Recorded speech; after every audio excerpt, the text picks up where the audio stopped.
ஓம் தத் சத். தாத்தா கிட்ட ஒரு கதை கேட்கலாமா?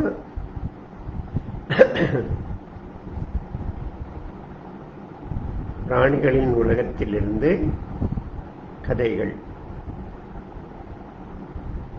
இன்றைய கதையும் ஸ்ரீமத் பாகவதத்திலிருந்து அதனுடைய 8வது ஸ்கந்தத்தில் இருந்து சொல்லப்படுறது. கஜேந்திர மோக்ஷம். கஜேந்திர மோக்ஷம். ஒரு யானைக்கு, கஜேந்திரன் என்ற யானைக்கு மோக்ஷம் கிடைத்த இந்த கதை. தெய்வத்து மேல பக்தி, ஸ்ரத்தை, இது வெறும் மனுஷனுடைய உரிமை, அதிகாரம் இல்லை.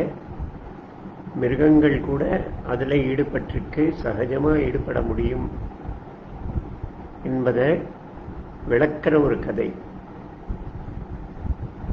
நாம நிறைய செய்திகள் கேள்விப்பட்டிருக்கோம். தெய்வீகத்தன்மை வாய்ந்த நாய், தெய்வீகத்தன்மை வாய்ந்த பசு, தெய்வீக சந்நிதிய நாடும் மற்ற இந்த மாதிரி பிராணிகள். ஒரு நாய் ஒன்று வாரத்தில் ஒரு நாள் நடக்கிற சத் சங்கத்துக்கு வரும். வாசல்ல படியில் வந்து உட்காரும். மற்ற மனுஷங்க அடுத்த வாரம் எந்த வீட்டில் நடக்கும், அந்த வீட்டுடைய முகவரி என்ன, அதை ஒருத்தர் சொல்லிப்பாங்க, ஃபோனில் சொல்லிப்பாங்க. இந்த நாய்க்கு அது எப்படி தெரிய வரும் தெரியாது. ஆனால் ஒவ்வொரு சத் சங்கத்திலையும் அந்த நடக்கிற இடத்துக்கு அது வரும். வாசல்ல படியில் உட்காரும், அந்த பிரசாதத்தை சாப்பிடும். ஒரு சமயம் அதனுடைய உயிர் இந்த மாதிரி ஒரு சத் சங்கத்தில் வாசல்ல உட்கார்ந்து இந்த படியிலேயே அதனுடைய உயிர் போச்சு. இப்படியெல்லாம் நம்ம கேள்விப்படுறோம். இது நம்முடைய கர்மா அப்படிங்கிற அந்த கருத்து, நாம் செய்யக்கூடியதற்கு அதனுடைய பலன் கிடைக்கும். அதனுடைய விளைவா மறுபிறவி, மறுஜன்மம் அப்படிங்கிற விஷயம். நாம மனுஷனா இருக்கிறவன் மிருகமா பிறக்கலாம், மிருகமா இருக்கிறவன் மனுஷனா பிறக்கலாம்.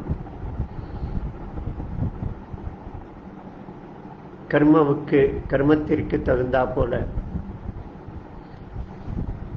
கர்மம் என்பது நாம திட்டமிட்டு செய்யற செயல்கள் மட்டும் இல்லை, நம்ம மூலமா நடக்கிற எல்லா செயல்களும், மனசுல, வார்த்தையில, உடம்புல, கையால நடக்கிற எல்லா செயல்களும் கர்மம். நாம திட்டமிடாமல், நமக்கு அதை பற்றி உணர்வே இல்லாமல் நாம செய்யக்கூடிய செயல், அதன் விளைவா வேற யாருக்கோ நல்லதோ கெட்டதோ நடக்கும்போது அது கூட கர்மம். நமக்கு அதனுடைய பலன் கிடைக்கிறது. நமக்கு தெரியாது அவருக்கு இதனால் நன்மை நடந்தது அல்லது இதனால கெடுதல் நடந்தது. அவர் மனசு கொஞ்சம் வெதும்பியது,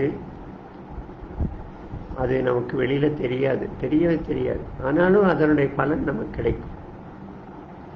ஒரு வகையில இதெல்லாம் சாபம்னு சொல்லலாம். அது வார்த்தைகளால சொல்லணும்னு அவசியம் இல்லை. அந்த பெருமூச்சு, அந்த வெதும்பல், அதுவே சாபமா இருக்கும். அது பலன் கொடுக்கும். அதே போல ஆசீர்வாதம், நல்லா இருக்கணும் அப்படின்னு மனசார நினைத்தா அது நமக்கு காதுல கேட்கணும் அவசியம் இல்லை. ஆனா நமக்கு அதனுடைய பலன் கிடைக்கும். கஜேந்திரன் அப்படின்னு ஒரு யானை, திருக்குட்டம் அப்படின்னு ஒரு மலை, அந்த மலைக்கு பக்கத்துல ஒரு ஏரி. அந்த ஏரி நிறைய தாமரை மலர்கள் இருக்கும். இந்த கஜேந்திரன்கிற யானை அந்த ஏரிக்கு வரும். தினம் தினம் சில சமயம் குளித்துட்டு போயிடும், சில சமயம் கொஞ்சம் விளையாடும், சில சமயம் அந்த தண்ணீர் எடுத்து தினம் அங்கிருந்து போகும்போது தன்னுடைய தும்பிக்கையில தண்ணீர் எடுத்து பக்கத்துல தெய்வ உருவத்து மேல அதை பாய்ச்சிட்டு போகும். அபிஷேகம் செய்வது போல. இது அதனுடைய பூர்வ ஜன்ம வாசனை.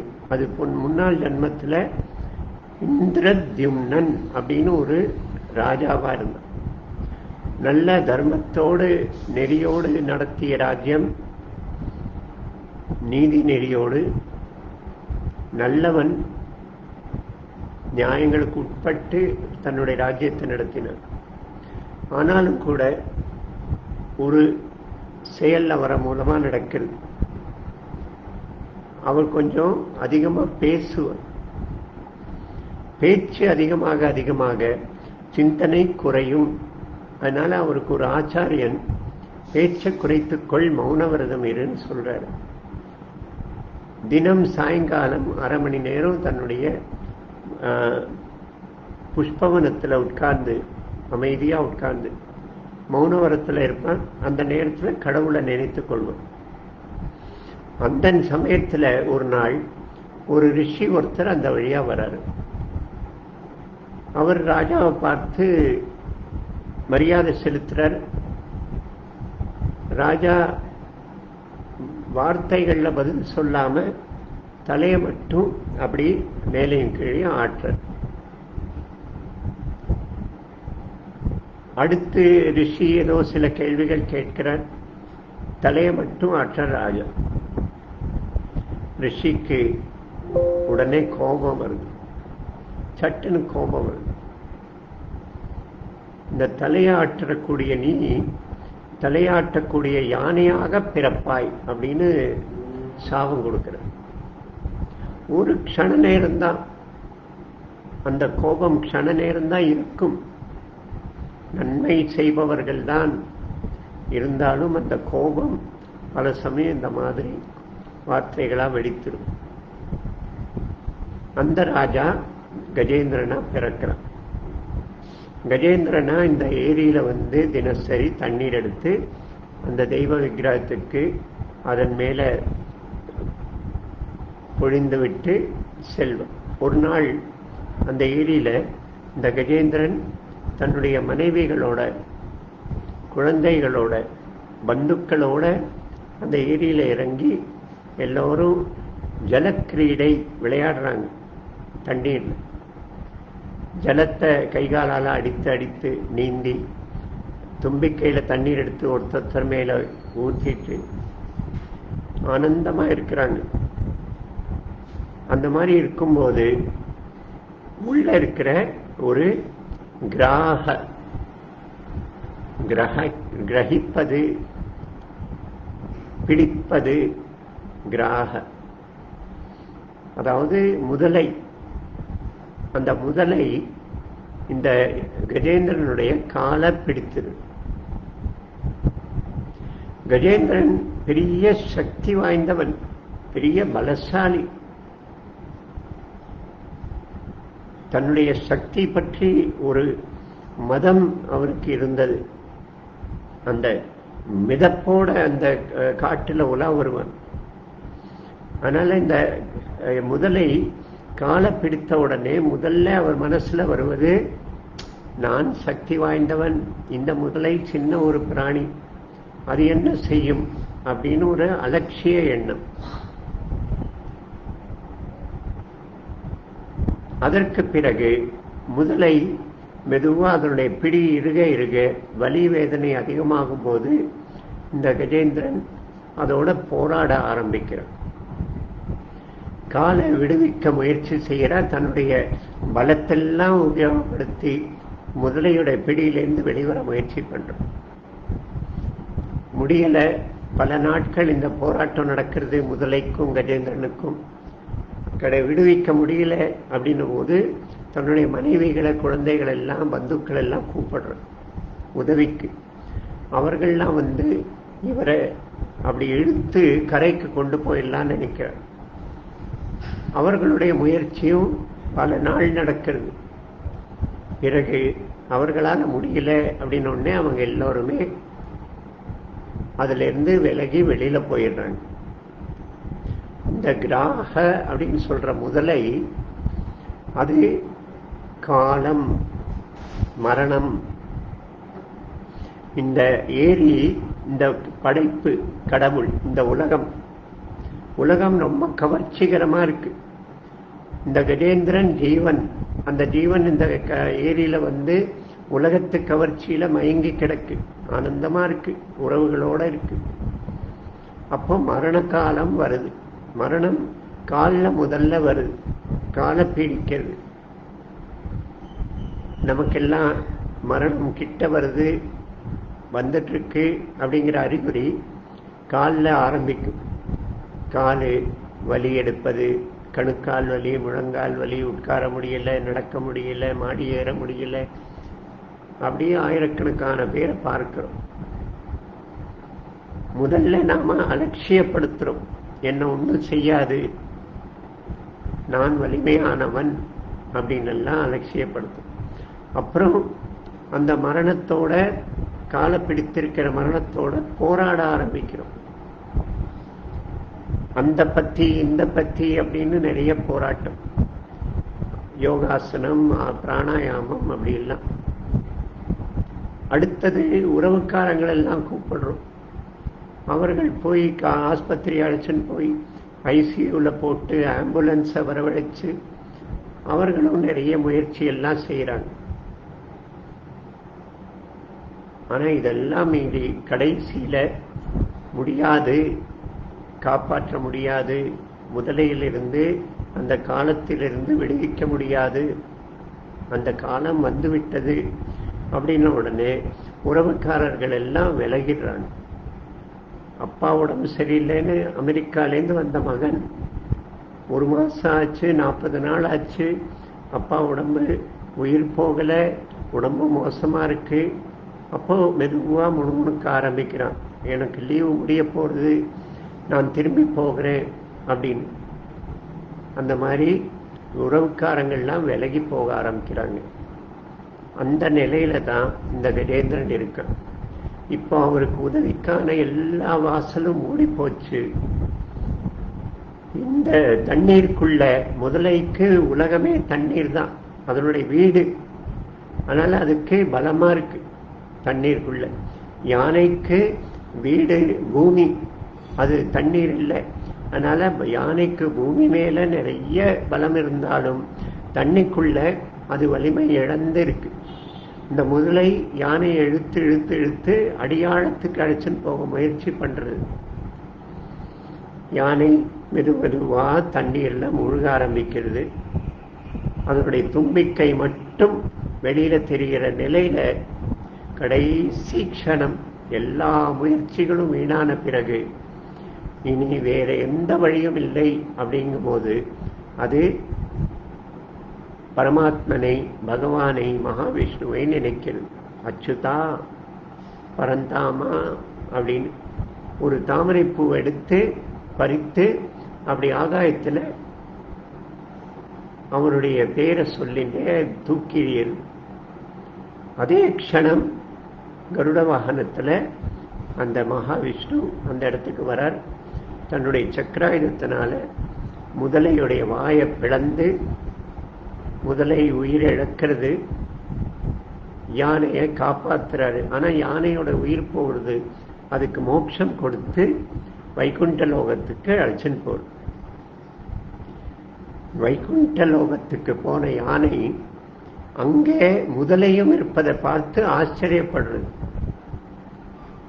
இவனுக்கு எப்படி இதே மோட்சம்? அப்போ அவர் சொல்றார், என்னுடைய பக்தனுடைய காலை பிடித்தது, பக்தனுடைய காலை பிடித்ததால் அதற்கும் மோட்சம். அந்த முதலை போன ஜென்மத்தில் இந்த பரீட்சித் இந்த கதையெல்லாம் கேட்டுட்டு இருக்கிறான். தன்னுடைய மரணத்து சமயத்துல சுகமுனிவர் கதையெல்லாம் சொல்லிட்டு இருக்காரு. அப்போ பரீட்சித் கேட்கிறான், இந்த 2 ஜீவன்களுக்கு மகாவிஷ்ணுவே வந்து மோட்சம் கொடுத்ததற்கு என்ன காரணம்? இவர்கள் எந்த பூர்வீக ஜென்மத்தில் என்னவா இருந்தாங்க அப்படின்னு கேட்கிறான். அப்போ அவர் சொல்றார், சுகமுனிவர், இந்த யானை இந்திரத்யும்னன்கிற அரசனாக இருந்தான், அதை பற்றி நம்ம சொல்லிட்டோம். இந்த முதலை போன ஜென்மத்தில் கந்தர்வனா இருந்தான். ஒரு நாள் அந்த ஏரியில விளையாட வரான், குழந்தைகள் அழைச்சுன்னு வரான். அப்போ நடுவில், ஏரிக்கு நடுவில் ஒரு ரிஷி ஒருத்தர் தபஸ் பண்ணிட்டு இருக்கார். இந்த கந்தர்வன் தன்னுடைய குழந்தைகளுக்கு விளையாட்டு காட்டணும், அவர்களை குதூகலப்படுத்தணும் அப்படிங்கிற ஒரு எண்ணத்தோட சொல்றான். நான் போறேன், கொஞ்ச நேரத்தில் அந்த தபஸ், அந்த மனுஷன் தண்ணிக்கு நடுவில் நிற்கிறவன் அப்படியே பயத்தில் தூக்கி எறியப்படுவான், ஆணு அலறுவான். ரொம்ப அந்த காட்சி உங்களை சந்தோஷப்படுத்தும், அதை கண்டு ரசியுங்க அப்படின்னு சொல்லிட்டு தண்ணிக்குள்ள போறான் கந்தர்வன். போய் அந்த காலை அப்படி போய் கொத்தி கொத்தி வரான். கொஞ்ச நேரம் கழிச்சு அந்த காலை பிடிக்கிறான். அந்த பிடி, இறுகிய பிடி கால் மேல பட்ட உடனே அந்த ரிஷி தபஸ் பண்ணிட்டு இருந்தவர் அப்படியே தன்னை பயத்துல அப்படியே தண்ணீர்ல இருந்து தூக்கி எறியப்படுறார். அப்படி மேலே எழும்பி குதிக்கிறார், காலை உதறிண்டு அப்படியே தொப்புன்னு தண்ணீர்ல விழறாரு. குழந்தைகள் எல்லாம் அதை பார்த்து சிரிக்கிறது. இந்த காட்சி அவருக்கு முதல்ல ஏதோ மிருகம், இந்த தண்ணீர்ல வாழற உயிரினம் அப்படின்னு நினைச்சாரு, பயந்து போனார். குழந்தைகள் சிரிப்பதை பார்த்துட்டு அவர் கொஞ்சம் பயம் தெளிந்து பார்த்தார் இந்த கந்தர்வன். உடனே அவர் கோபம் கொண்டு ஒரு சாபம் கொடுக்கிறார். காலை பிடித்த நீ அடுத்த ஜென்மத்தில் காலை பிடிக்கும் மகர முதலையாக, கிராகனாக பிறவி எடுப்பாய் அப்படின்னு சாபம் கொடுக்கிறார். அந்த முதலை தான் இது. ஒரு ரிஷி ஒரு க்ஷண நேரத்தில் சாபம் கொடுத்தாலும், நாம செய்யக்கூடிய செயல் திட்டமிட்டு செய்து மற்றவருக்கு பாதிப்பு கொடுத்தாலும் சரி, நாம திட்டமிடாமல் இந்த மாதிரி ஒரு பாதிப்பு ஏற்படுறதுங்கிற உணராமலேயே செய்யற செயல் கூட கர்மமாக இருக்கிறது. அது அதனுடைய பலன்களை கொடுக்கிறது. அது ரிஷியோட வாயில சாபமா வெளியில வருது, அவ்வளவுதான். இப்படி ஒரு 2 மிருகங்களுக்கு, பிராணிகளுக்கு மோட்சம் கொடுத்த இந்த கதை பாகவதத்துல ரொம்ப உயர்வா பேசப்படுறது. இதை கேட்கிறவர்கள், இதை சொல்கிறவர்களுக்கு உலக வாழ்க்கையில எல்லாம் வேண்டியதெல்லாம் கிடைக்கும். குறிப்பாக இந்த மந்திரத்தை சொல்லும் படித்தால், இந்த அத்தியாயத்தை படித்தால் கடன் தொல்லை நீங்கும், அப்படி எல்லாம் இருக்கு. ஆனா இது எல்லாத்தை விட முக்கியமானது இந்த கஜேந்திர மோட்சம். மரணத்து தருவாயில ஸ்ரீமன் நாராயணனை நினைக்க வைக்கும், மேலான உலகங்களை கொடுக்கும், வைகுண்ட லோகத்தின் பிராப்தியை கொடுக்கும் அப்படின்னு பாகவதம் சொல்றது. இன்றைய கதையை நாம் இங்கு முடிப்போம். நாளைக்கு மற்றொரு கதையோடு சந்திப்போம். ஓம் தத் சத்.